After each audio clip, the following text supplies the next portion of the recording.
What's up YouTube, Joey here from Zephyrwargames, and I'm bringing to you guys a deck profile for Abaddamon.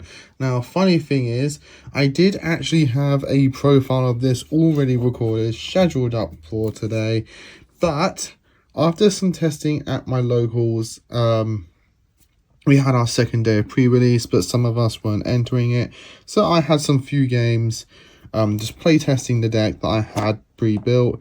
And I found out some things that kind of like needed the deck to be changed. I didn't want to like profile you guys a build that I wasn't fully comfortable with or happy with after testing. So I had to I've redone the whole deck, put some new text that some friends of mine suggested, as well as some text I've seen online.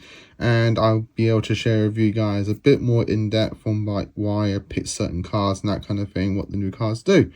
So, before I did get into it, so if you enjoyed, give us a like and subscribe down below. Ding that notification bell, because if you enjoy person's content here on YouTube, you don't want to miss out on that content, and that notification bell helps prevent that.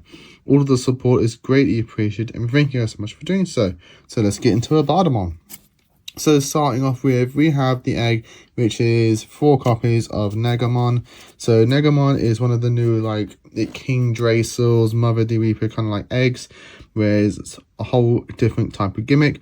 So, during your breeding phase and in the breeding area and on your main phase, once per turn, when you play Digimon card with Negamon in its text from the hand with the play cost, you can reduce it by 2. For each Negamon in your trash or under your Digimon's evolution cards, further reduce it by 1. Then place this Digimon as the bottom evolution card of the Digimon. Then, during your breeding all turns, this Digimon can't digivolve and the effects can't delete it or trash it. The inherent effect is that when your opponent's Digimon attacks, you may change the attack target to one of your Negamon text cards. This is your bread and butter of the deck. This is where how your whole top end essentially resolves and gets all of its effects, and it's powerful. Moving to the level 3s, we're playing 3 copies of Abaddamon. This has an on-play, look top 3 cards of your deck. Add a card with Negamon text to hand, 1 card with Abaddamon, its name to your hand, return the rest to the bottom, all turns gains 1000 DP. This is your main play search at the beginning. As with the Negamon, you'll be able to reduce it down to a 1 cost on play.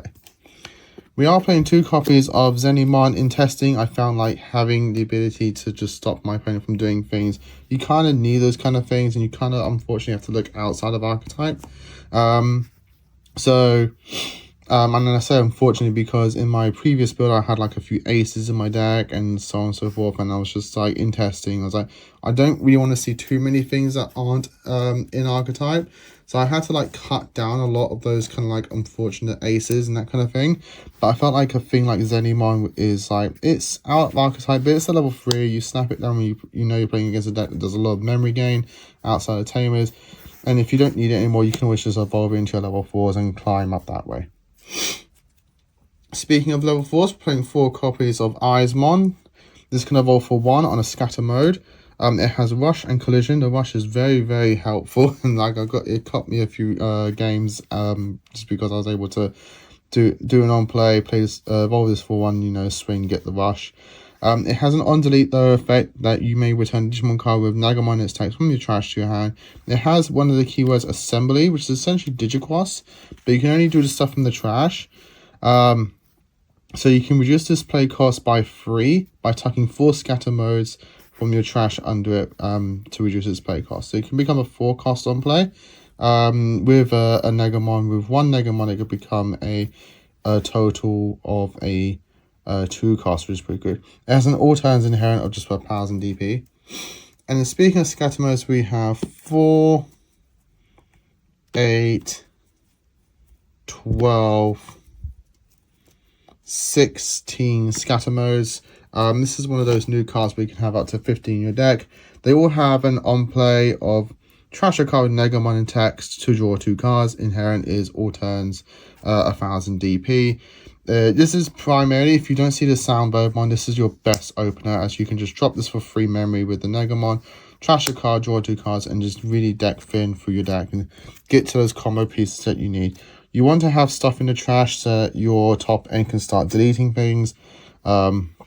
and Soundbirdmon is scatter mode is your best way of doing that. Moving on to the level 5s, we're playing 4 copies of the brand new Raremon. This card is a on-play when Digivolve Digivolve one of your opponent's Digimon, just nice form of soft removal. It has an on-delete effect though, where you can play a level 4 lower Digimon card with Negamon as text from your hand without paying the cost. For every 2 Negamons in your trash or under evolution cards, add 1 to this level's play cost maximum. So if you have all 4 Negamons in rotation, you can play at level 6 when this dies. It has an all turns inherent of when an attack target change. If this Digimon is a Abaddamon name, you get to unsuspend it. So you could potentially get double blocks out of it if you time it correctly. One of the other outside cards that I'm taking in is 2 copies of Metal Tyrannomon from EX8. So it has an on-play when Digivolving effect. You may suspend 1 Digimon. Then if you suspend this Digimon, you can... Then if this Digimon is suspended, Digivolve on one of your opponent's Digimon, so more forms of Digivolve. And then this, until the end of your opponent's turn, the effects can't return this Digimon to their hand or deck, or effectively Digivolve. As an all turns inherent of trash top security, all turns if you delete something. So you can get nice, good generic trash opponent's top security with your top end. But the main reason I'm taking this card in is to give some protection to Abaddamon through balancing and removal and like Digivolve. The last thing you want is to climb up to your Abaddamon on your core and then they just, get rid of it so easily, because unfortunately your top end doesn't have any form of protection. If you don't like the Metal Tyrannomon, you can play Rapidmon. And if you wanted to play some aces, obviously you probably put in things like Etamon in this slot. But this is like your little form of flex spot in the deck, I would say. And at the moment, I just want to try out Metal Tyrannomon. Moving on to the big boys, we are playing 4 copies of Abaddamon. So this card is an on-play and when Digivolving. If there are 4 or more Negamons in the trash or evolution sources, you may play an Abaddamon core from your hand or trash to an empty breeding area without paying the cost. I emphasize trash because the whole evening I thought it was just a hand. And then I reread it again. Someone pointed it out. It does trash as well. I'm like, what? Shut up. And I took a look at it again. I'm like, oh my God, it does. So, not that was a big point, but it just meant that the ratios on core can be a bit more flexible, which you'll see in a minute. It does have an end of all turns once per turn by placing a level 6 or lower Digimon card with Negamon in its text from your trash as this Digimon's top evolution card, deleting the opponent's Digimon with the same level as the placed card. Unfortunately, it does have to be the exact level. I did also notice that during the matches, and I was just like, oh, for God's sake. So it does mean you have to be a bit more serious with your trashing and what you're keeping in your trash. But it is still very strong removal, being able to delete a Digimon essentially once per turn, every turn. It does have the assemble of -6 using 4 Negamons. So if you have 4 Negamons in your trash, you can assemble this for just a play cost of 5, which is very, very strong. And it's something I did do quite frequently. It's the best way to set up your second Abaddamon. They're just assembling this if you get rid of it. Speaking of the core, the big boy himself, we're playing 3 copies of Abaddamon core. I did have 4 during the evening, but then once I, was informed that it can also play it from trash, I was like, oh my God, I don't need to play 4 copies of this, because once I see 1, it's pretty good. So it has a breeding effect that opponent's turn, when your opponent's Digimon attacks, by returning 4 Negamons from your trash or evolution sources to the bottom of your Digi-Egg deck, move this Digimon to the battle area. It has a collision, piercing, security at +1, reboot, and blocker. It can evolve on an Abaddamon for 4 memory, so do bear that in mind. So you can make this a free cost either with a scramble for 7 is very, very strong. It has a when moving, which is new, when Digivolving and when attacking, not once per turn, by placing 3 Digimon that are level 6 or lower with Negamon in text from your trash as this Digimon's bottom evolution card, top evolution card. Delete all of your opponent's Digimon with the lowest level. This guy gets some serious board wipes if you time it correctly, and you can just do some very massive damages. This deck's very, very fun to pull this off, and I was able to have like 3 cores at one point, which is absolutely crazy. I'm taking 2 other level 7s. One of them is Omnimon's Vault. I feel like once you've set up the core with the Abaddamon, going into a Zvor off the core is very, very strong. Being able to go a little bit wider, get more stuff into the trash, and essentially have like multiple threats on your board. Not only are you threatening your opponent when the moment they start springing, they're in threat of a core coming out, but they now have to deal with a Zwart, which can remove something on your next turn. You got like 3 other bodies on your board, 2 other bodies on your board potentially. It just really sets up the field, and I think it's a really nice tech slot that you can add in. Obviously, you don't have to. If you weren't playing this, I would probably play maybe as Zwart Defeat. Just another strong level 7 to go into that isn't just the core. On top of your Abaddamons, I just think is pretty good. Alternatively, a friend of mine said to put this in the deck, and I'm putting it in the deck, and I really do hope it goes well because it's very, very funny. And there's 1 copy of a Pokemon, so you can just evolve a Pokemon on top of your core, on top of your Abaddamon is the main thing. But he says because what this card does is that end of your turn, by placing 1 level 6 or lower Digimon card from your trash as his Digimon's bottom evolution cards, activate 1 on-player effect that the Digimon has. Then, trash the top 2 cards of the opponent's deck.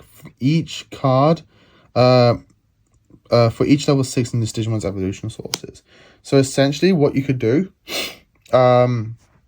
let's say you don't have, let's say you just moved out a core, and you still have the Abaddamon in play. After you stun your swings with the core and everything like that, you can just evolve Abaddamon into a Pokemon, tuck another Abaddamon under your sources, and then get another core into your raising area.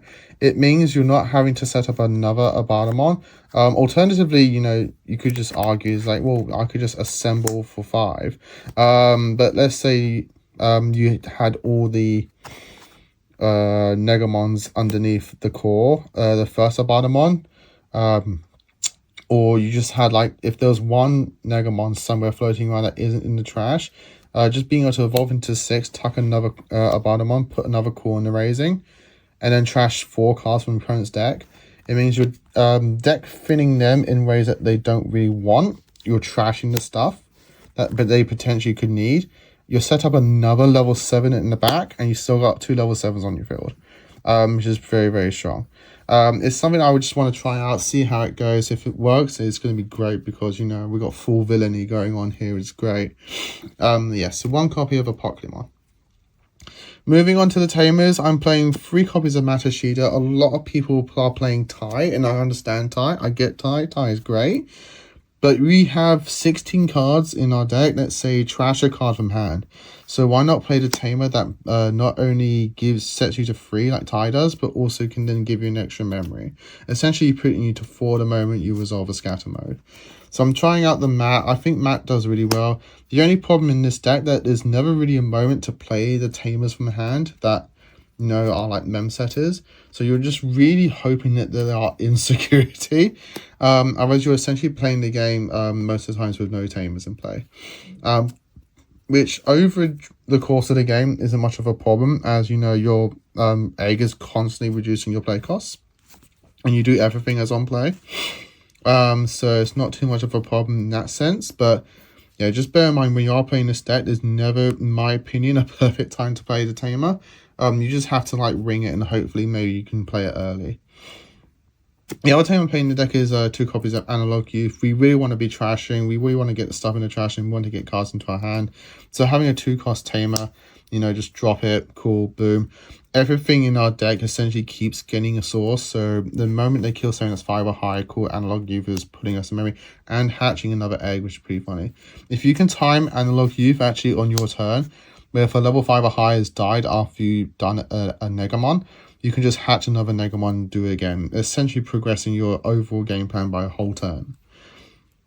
Rounding up the deck, we're playing 2 copies of Memboost and 2 copies of Scrambles. I don't think there's any other need to play any other option. The only other option you could probably play is Training, but I think these just do just fine. But guys, that is the deck profile. I hope you all enjoyed it. I really, again, wanted to bring you guys a updated one, even though there isn't one already on the channel yet. But yeah, after testing, I really just like, you know what, I had a completely different mindset of this deck. I think maybe playing it this way could potentially be a lot better. But as I've been seeing on Digimon Meta, there's tons of ways to be playing it. I saw this, it was just essentially the entire whole deck is just gas. They're playing 4 Garnet members and 1 medieval Abaddamon, which again totally makes sense. And then there was a list that was just playing 8 scatter modes and lots of security Digimon, which is like, okay, cool, that also makes sense. But yeah, I think there's no correct way to playing Abaddamon. I was even saying to some of the guys, they're like, what if we mixed Abaddamon with Dark Masters? Maybe that's another way of playing it. And if maybe I might put that together and try it, give it a go. And if it does work, you'll be definitely seeing it here on the channel. But guys, again, hope you enjoyed it. Leave your comments down below what you're doing with your Abaddamon deck.